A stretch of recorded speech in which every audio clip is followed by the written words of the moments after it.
Now, this part of the syllabus, I told you paper 2, other than the first 2 chapters, it is caste and tribe only.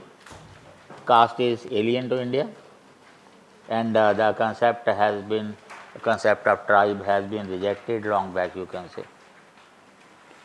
And otherwise too, the way they identified tribes, actually when these people, colonial people, went to rule in South America and Africa, because of their exotic traditions, they call them as tribes. In India, other than headhunting of Nagas, maybe cookies also. These days they are in news. So it may be there. Originally, this concept it was alien to us, and how tribe came into being, the forest dwellers that you say. I'll quote, but before that, I have to make 2 comments. One thing, I got a phone call from Jabalpur 3-4 days ago. He called me, sir, the person who was teaching previously is also teaching now or not? I said, what is the issue? I heard that he is not teaching anymore. But I never heard it. Where from you hear it? No, I was told that he has stopped teaching. In the end only I told him.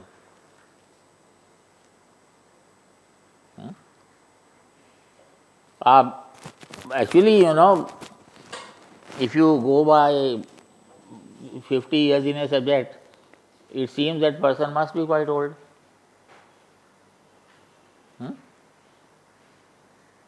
When people tell me about the age, I think Bashir Badr's chair is there.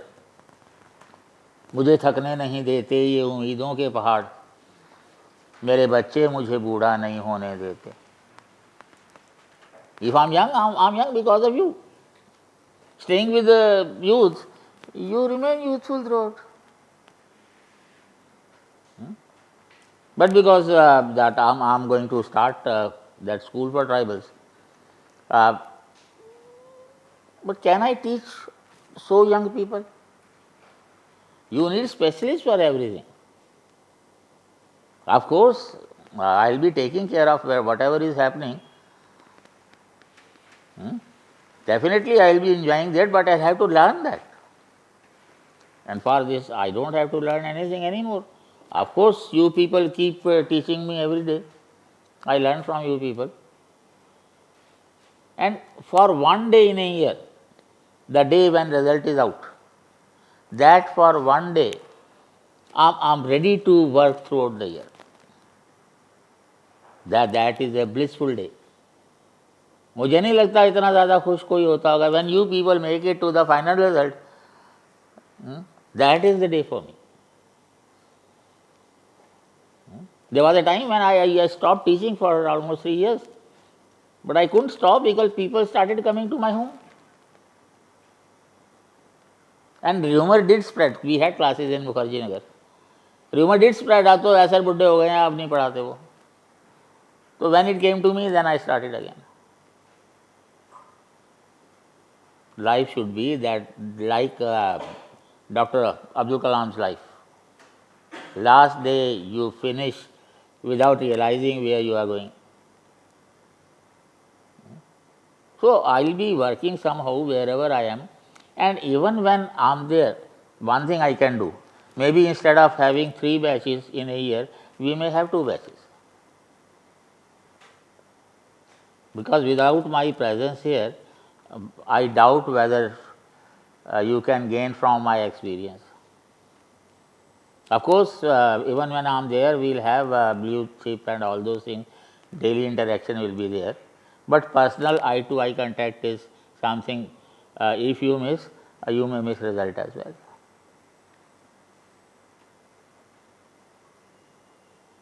Fine? ठीक है ना? अगर मैं कहूँ आपकी छाती पे मुंह दलूँगा जब तक हूँ यहाँ पे, समझ ही नहीं आया होगा किसी को, बेकार है. So this syllabus that is there about the tribe. Again, I told you about my book, The Truth About Caste. The name itself conveys. It can be helpful for the issues related to caste, issues related to tribe, social issues, some issues related to history. And it's available on Flipkart and Amazon, I think, but not very costly, 220, 30, like that. Here you can have from Yadavji, but by next batch obviously there will be won't be anyone. So I'll quote how tribes came into being in India. We had no tribes, and we don't have anything called tribe, a term tribe.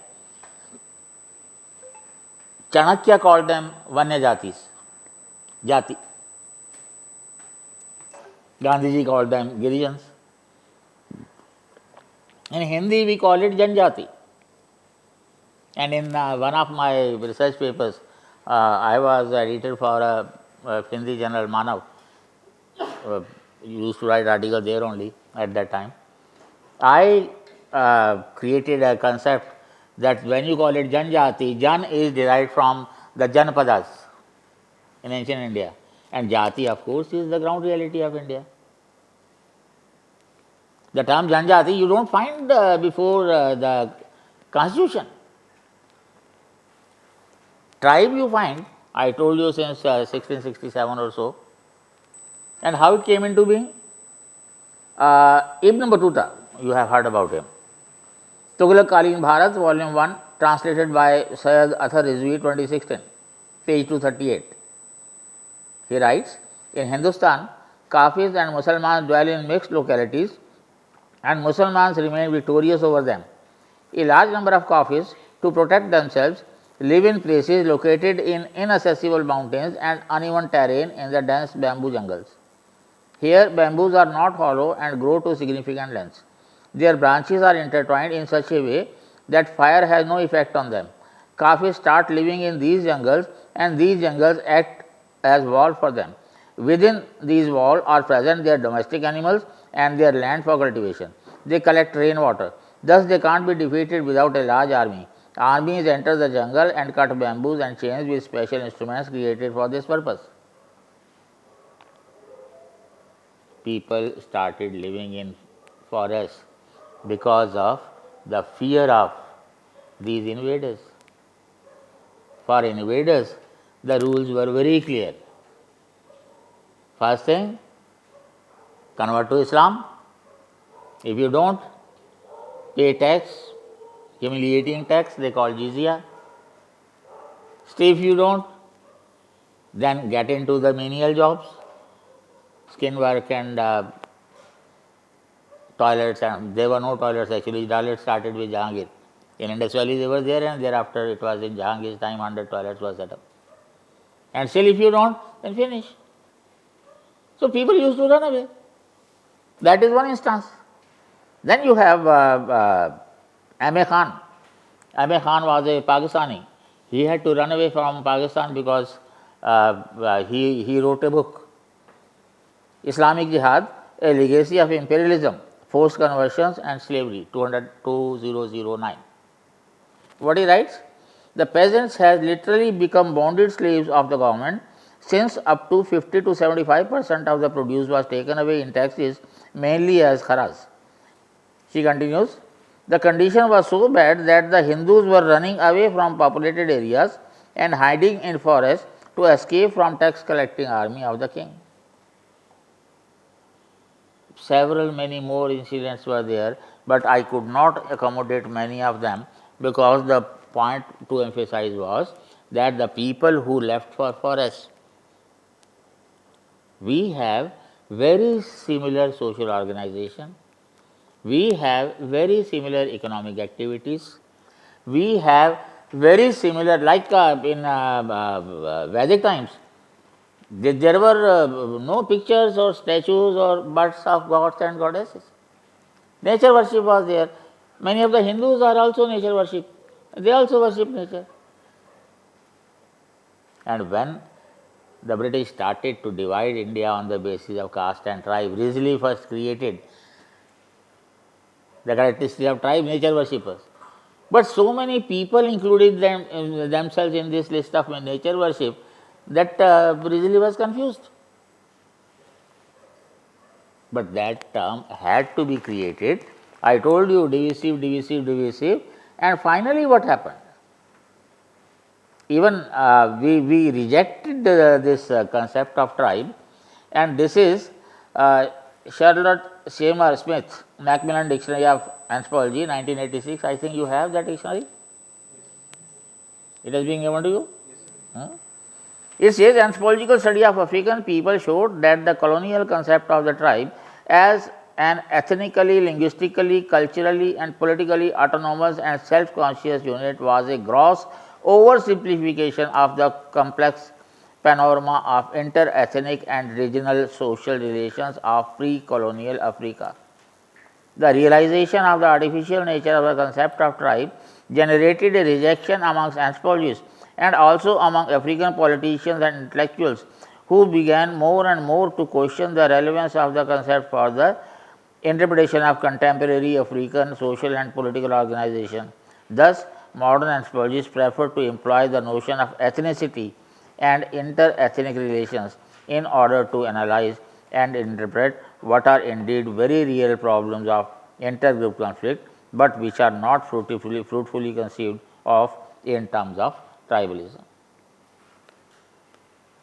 1970s the concept was rejected, but it is there because it is there in your syllabus in terms of scheduled tribe.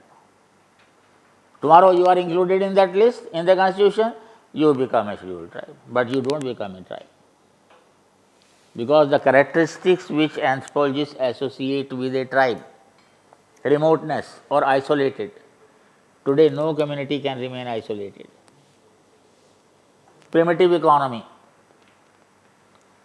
specific purpose economy, cash economy is there everywhere. Primitive polity, they had their own political organization, but Panchayati Raj and all those things, they are there. Primitive religion, we will be discussing impact of Buddhism, Christianity, Jainism and all those things.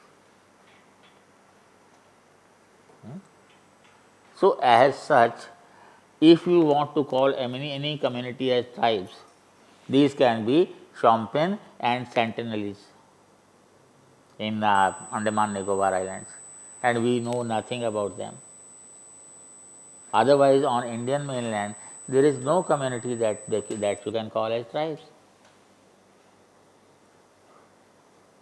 But we will be discussing, and we will be discussing a lot about it.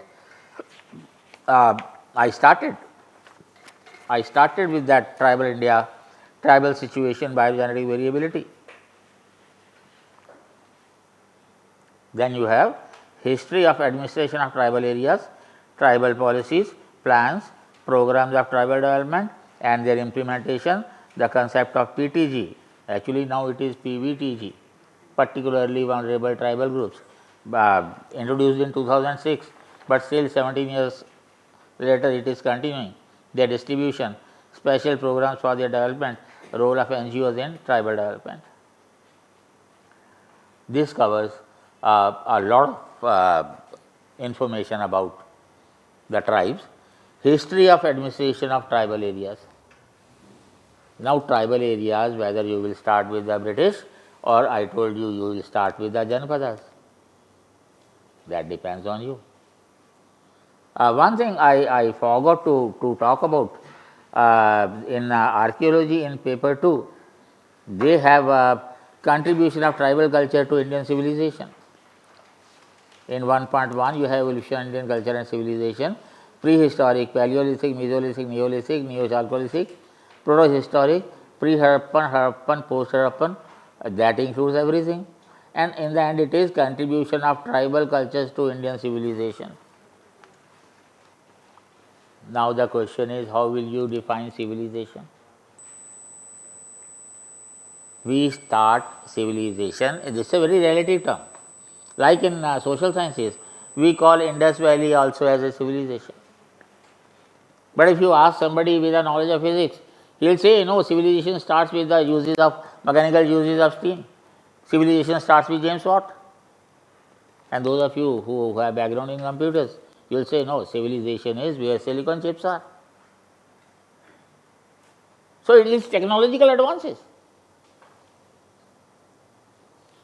If tribals were technologically advanced, then why should they be tribals? But if still you want to know about, a bit has been written by Singh and Sahai, Indian Anthropology. You have that 1998-99 book with you, photocopy is there. And interestingly, Professor Sahai, V.S. Sahai, his two new books are coming. One is on paper 2, as a whole. You have Indian Anthropology previously, but 1999 and now 24 years are there. Singh and Sahai it was, but now hopefully it will be Sahai only. And the second one is a book on thought, thinkers and thought. And Professor Sahai is a master in thought. So I think that whatever books were there previously in terms of Upadhyay and Pandey and Jha, written 20, 30, 40 years ago.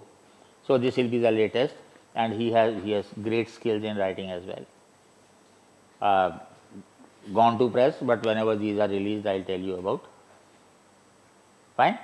Then I must also tell you other books on tribes. You know about Nazim Hassan's Indian Anthropology and Tribal India, specific chapters. You can read whole also, but actually books are written and revised every year or every 2 years. But in Tribal India, the revision may be required maybe immediately. That is a handicap. So we have to be updated. Then you have a book by R.C. Verma. R.C. Verma, Indian Tribes Through the Ages. It was a book by publication division. I don't know whether it is available. Maybe photocopy is available. Not for you people, of course, all these things. Then a beautiful set of books was there by Buddhadev Chaudhary. Buddhadev Chaudhary, a set of 5 books was there. Tribal Transformation in India, 2 bulky. And another very interesting and relevant book was there published by Advanced Center Shimla. It was named Tribal Situation in India. Some relevant issues you will be getting from them, but for people in general. And then 2 reports are there. One is, first 3 reports are there. First is Ministry of Tribal Affairs Annual Report. Ministry of Tribal Affairs, we call it MOTA. Name is MOTA. Interestingly, there are hardly 70 total staff taking care of about 9% of the population of India. So you can realize how we deal with our tribals. And every report is submitted, annual report is submitted with the budget. But this report comes only in July or August. So much of love for tribals.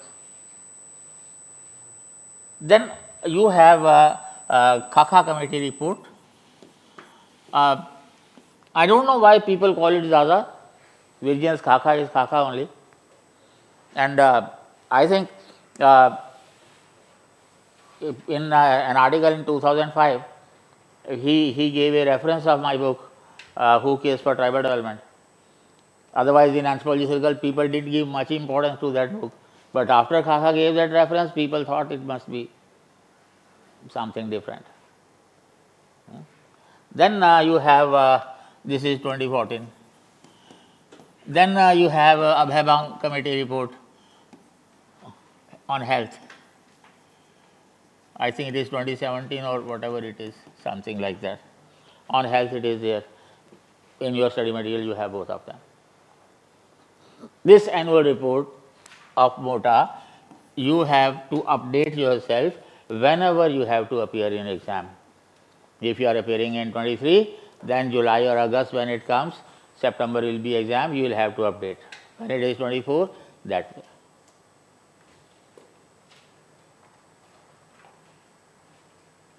Got it? And then there are journals also that have a lot of information about the caste and the tribe anthropology as a whole. From Ranchi you have a journal, Man in India. From Lucknow you have a journal, Eastern Anthropologist. From Delhi you have two journals, The Anthropologist and Indian Anthropologist. From I don't know whether I should call it Ranchi or Dehradun now. One is there, the Oriental Anthropologist. People keep asking about it, so I thought that let me put it officially anyway. If you want to read, your choice. So, this history of tribal administration, policies, plans, programs, the policies and approaches is another section is there. Not much change has taken place in the last say 25-30 years. I forgot to name the book Professor Vidyarthi and Rai, Tribal Culture of India. Half of it is outdated, but still the other half is still relevant. So, policies and approaches as it is.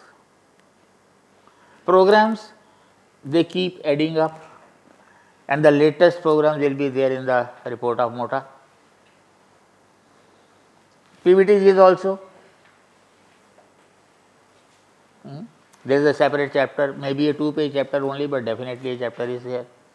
And then role of NGOs in tribal development. Here is a problem.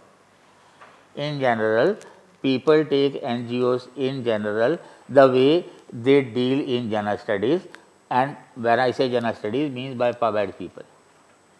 Public ed people, they deal with NGOs in general catering to the country as a whole. In anthropology or tribals, specific issues are there. And I think I did tell you that when I say development, I have only 4 issues: health, education. When I say health, nutrition is inclusive: health, education, employment, environment. So, NGOs which are concerned with these issues, obviously, if they are working in the tribal areas, will be important for you. There are many others who are working in these areas, but not in the tribals. Then problems of tribal communities: land alienation, poverty, indebtedness, low literacy, poor education facilities, unemployment, underemployment, health and nutrition. Problems of tribal communities. Don't we have these problems with us? I told you in the beginning itself, it is futile to do that. The way Manipur is flaring up, I don't think that will become too lengthy. We will make a separate video tomorrow or day after. Can you isolate? Poverty you don't have. That's why you are feeding 80 crore people free of cost. We don't have poverty. That is why you are giving 6,000 rupees annually to the farmers, because we don't have poverty. Low literacy. I watch certain YouTube programs and people say, we are very proud, we have more than 70% of literacy. This is literacy, this is not education. And our model of education and Western model of education is totally different. Western education teaches you how to win the struggles of life, while Indian education system teaches you how to improvise yourself, how to grow and outgrow yourself.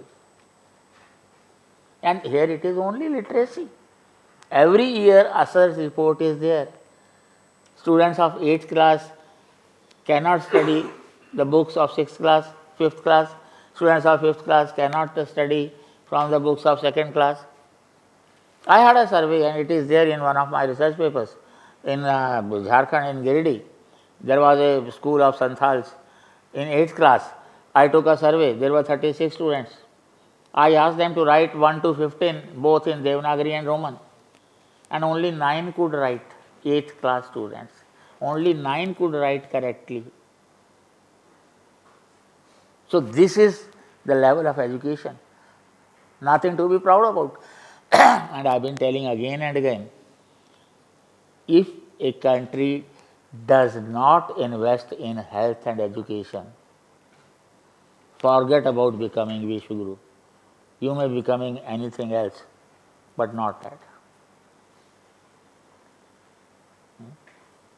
And how the education has deteriorated, I have talked about. In 1820, 98% education was there in India. And there is a book called The Beautiful Tree. Gandhiji sent a follower of his to England to note down everything which was there in the government records. He noted down because photocopy facility was not there. It took, I think, 23 years for him to record everything. And the book was banned in British times, but it was published in 2006, I think. The Beautiful Tree contains every detail about. And region wise also, Kolkata Presidency and Madras Presidency and that way. And even up to 6, Maharaja Ranjit Singh onwards. So, we have it, but of course, we will be specifically studying with respect to tribals. I told you tribals that don't exist, but we will be discussing in terms of scheduled tribes. All these problems. But remember one more thing, they have written specifically. In the books also you will find them specifically. Land alienation, these are the factors. Indebtedness, these are the factors. Lack of education, these are the factors. Lack of health. Can you have good education without good health? Can you have employment without education proper? Can you have wealth with you and land is alienated? If you have resources with you, if you are not poor, even if you are poor, why should you be indebted? If you are not displaced from your place and not properly rehabilitated, why should you face all these problems? If mining or big dams, if they displace you, whatever your knowledge, whatever your experience with respect to land, that was with respect to the land where you were living since your ancestors were living. How will you use that knowledge in the new environment? But then you have separate development projects and their impact on tribal displacement and the problems of rehabilitation. Problems of rehabilitation. Why should there be rehabilitation a problem? If you are uprooted, you should be given similar environment. The fact is nobody is interested. That is why it becomes a problem. Because tribals are not a vote bank. That is why it arises. Otherwise, if you make a policy that if a project involves the displacement of tribals, then before the project starts, rehabilitation must be completed. If it becomes a rule, then why should rehabilitation be a problem? Impact of urbanization and industrialization on tribal populations, here big dam is not given, mining is not given, but it doesn't mean that they won't ask you. If they ask you displacement, rehabilitation, that will include everything. So, it is related. Problems of exploitation and deprivation of scheduled castes, scheduled tribes, OBCs.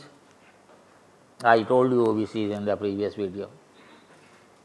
Problems of exploitation and deprivation of scheduled castes and scheduled tribes. What is the difference in the problem of the two? Tribals have land, so land alienation is a major problem. Scheduled castes don't have land, so there cannot be any problem.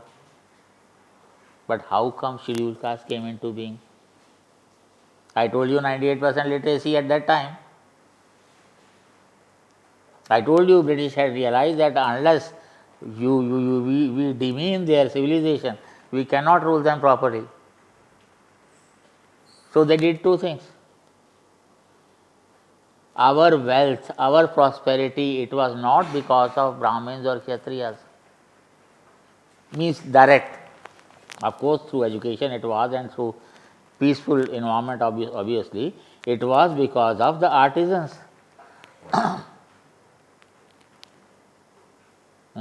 Many of them you put into the category of Shudras also if you want. Prosperity was there and education was there. How to cut it down? I give you example of one example. There was Thanjavur, Tanjore that you call. It is a delta of three rivers, you can say, most prosperous at that time maybe in the world. I think Cholas were there, they ruled. After that they came to Marathas, and Marathas and Hyder they had, and Hyder never won. So he took the help of French. He tied up with the French that we will win the country and we will divide 50-50. Documents are there. And because then Hyder fought with the British, you call him a nationalist. So because they had done it, the Marathas, they tied up with the British, and British, that policy of lapse came, because there was no Sanam, so British took away the land. Tax rate was 14%, 1/4, that was raised to 54%. Previously, these artisan communities, they were very wealthy. Lavishly, they would grant to the temples who would run the education. Land was granted to the temples. Even the kings, they would buy the beautiful things from them. Now, when the tax rate became so high, even they became poorer. And then so-called land reforms, again tax rates were high. The small farmers, they could not sustain. So they either sold their land to the government or to the big landlords. So lakhs and crores of people, because land was taken away from the temple, money was also could not be done to them. So education hampered. So crores of people without education, without income, without any land became paupers, and these were declared as Dalits, Shudras. So that was a deliberate attempt to break. But now it has become a political issue. Scheduled tribes and other backward classes, constitutional safeguards for scheduled tribes and scheduled castes, that should have been the first in the beginning itself. Before talking about the problems, you should have discussed what are the safeguards for them. And there is not much difference. Last time I told you about scheduled tribe. The President of India, as directed in Article 366(25), can declare any community as tribe under Article 342(1), and for SCs it is 366(24) and 341(1). Ironically, even in PAVAD they don't teach Article 366.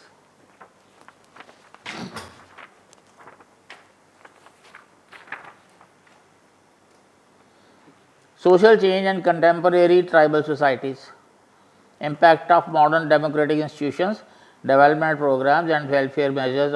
When you are talking about history of administration of tribal areas, policies, plans, programs, don't you think you will be talking about the development programs and welfare measures on tribals and weaker sections? But they have not defined weaker sections. Ironically, children are also part of weaker section. Women are also part of weaker sections. And we do not have any discussion about them in this section. Pseudo-tribalism, social change amongst, again I told you social change issue, it has been asked so many times, but highly scattered. Social change among tribes during colonial and post-independent India. Pseudo-tribalism, the people who are not tribal but claim to be tribals, or the people who were tribals but are no more tribals. Those who have become so advanced immediately after independence, they got into civil services. Their sons and daughters also, they were taught in the public schools and St. Stephen's College. They also became IAS. They went to their village only once when they were children, never thereafter, because people were very dirty, because there were no toilets, because there were no cinema halls, because there was no entertainment at all, and people didn't know English, because Hindi तो गाँव की भाषा है. So they never went back again, and they became the spokespersons of the tribals. They are pseudo-tribal, and there are lakhs others who got certificate illegally and became tribals, claimed all the rights. In sum, you can say that both of them, they are harmful for the cause of tribals. Impact of Hinduism, Buddhism, Christianity, Islam and other religions. Major impact has been Hinduism and Christianity. Buddhism, some parts of Himalayas you can say. Islam, some pocket of central India it is there, and other religions. In first part, it is very clear impact of Buddhism, Jainism, Islam and Christianity. What are these other religions? Role of anthropology in tribal and rural development. Very interesting topic you can say. Rather, without this topic, the discussion of anthropology would never be complete. If you study anthropology and you really do not understand what is the role, then what for you studied? The concept of ethnicity, ethnic conflicts and political developments, unrest among tribal communities, regionalism and demand for autonomy. And next is contribution of anthropology to the understanding of regionalism, communalism, ethnic and political movements. The two you can say they are complementary, but concept of ethnicity is there. Any community that you can identify based on certain characteristics, language or culture or region or even religion also. I told you if you talk about physical features, that becomes a race. We will be talking about race as an outdated concept. Ethnic conflicts. Will you call this Methi, Kuki, Naga as ethnic conflicts?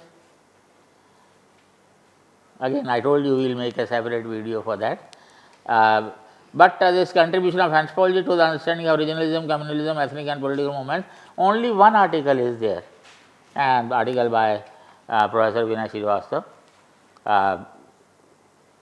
His book is Essays in Social Anthropology, I think. Again, maybe out of print, I have a copy and you get in your notes. So that is all about. Syllabus is not small. Syllabus is not scoring. UPSC cannot be biased in that sense. If that were the case, everybody would take ANTHRO. Everyone who qualifies should be with ANTHRO. You have to make it scoring. You have to learn how to make it scoring. And this is what I have been doing for the last 40 years. I started in 1981, 42 years you can say. The institute started in 85.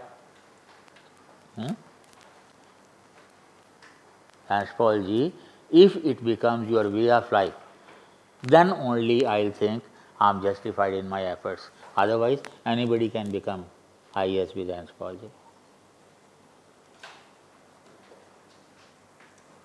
Done? Thank you.